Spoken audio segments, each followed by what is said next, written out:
సోరకాయ, అనపకాయ గింజలు, టమాటో 3 కలిపి కర్రీ చేసుకుంటే చాలా బాగుంటుంది. ఈ అనపకాయ గింజలు చలికాలంలోనే వస్తాయి. సోరకాయ కూడా చలి మంచుకు మంచిగా ఉంటుంది, తొందరగా ఉడుకుతుంది. మా ఇంట్లో చెట్టుకే తెంపుకొని వచ్చి కర్రీ చేస్తున్నాను. స్టవ్ పైన ఒక మట్టి పాత్ర పెట్టుకొని 2 టేబుల్ స్పూన్ల ఆయిల్ వేసి ఆవాలు, జీలకర్ర చిటపటమైన వరకు వేయించుకొని ఉల్లిపాయ వేసుకొని ఉల్లిపాయ కొంచెం మగ్గే వరకు ఫ్రై అయ్యాక మెంతి వేసుకొని వేయించుకోవాలి. ఈ మెంతి ఆయిల్లో ఫ్రై అయితే మంచి స్మెల్ వస్తుంది. దీనిలోనే కచ్చాపక్కా చేసిన పచ్చిమిర్చి పేస్ట్ వేసుకొని ఆయిల్లో ఫ్రై అయ్యాక అల్లం వెల్లుల్లి పేస్ట్ వేసి పచ్చివాసన పోయేంత వరకు వేపుకొని దీనిలో పసుపు వేసుకోవాలి. ఒకసారి అంతా కలుపుకొని అనపకాయ గింజలు వేసుకొని మళ్ళొకసారి అంతా కలుపుకోవాలి. దీనిలో రుచికి సరిపడా సాల్ట్ వేసుకొని ఒకసారి కలిపి ఆయిల్లో సాల్ట్తో పచ్చిమిర్చితో అనపగింజలు కొంచెం ఫ్రై అయిన తర్వాత ఉల్లాక వేసుకోవాలి.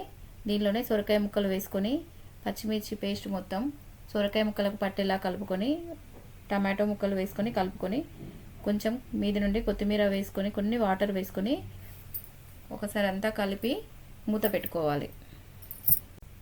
ఒక 5 నిమిషాలు సిమ్ మీద పెట్టి ఉడికించుకొని మూత తీసుకొని ఒకసారి మళ్ళీ అంతా కలుపుకోవాలి. మామూలు గిన్నెలో కానీ నాన్ స్టిక్ ప్యాన్లో కానీ వాటర్ వేసుకోకపోయినా ఉడుకుతుంది. దీనిలో మట్టి పాత్రలో అయితే కొన్ని వాటర్ వేసుకోవాలి, లేకపోతే కిందికి మాడిపోతుంది. 5 నిమిషాలు ఫ్రై అయ్యాక కొత్తిమీర వేసుకొని దింపుకోవాలి.